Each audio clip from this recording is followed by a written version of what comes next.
Welcome back to વાઘ બકરી ચા પ્રેઝન્ટ્સ ફૂડ કોર્ટ.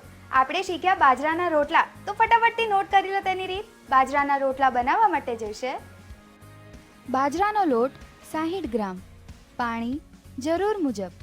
સૌપ્રથમ એક બાઉલમાં બાજરાનો લોટ લઈ તેમાં થોડું પાણી એડ કરી પછી તેને ગુલ્લા બનાવી રોટલા તૈયાર કરો.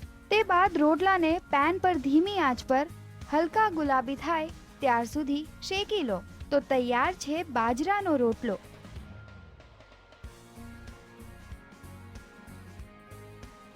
ફ્રેન્ડ્સ, દેશી વાનગી એ હંમેશા સારી હોય છે, સાદી હોય છે, સરળ પણ હોય છે. આજે રાત્રે તમારા ઘરમાં જરૂર બનાવજો.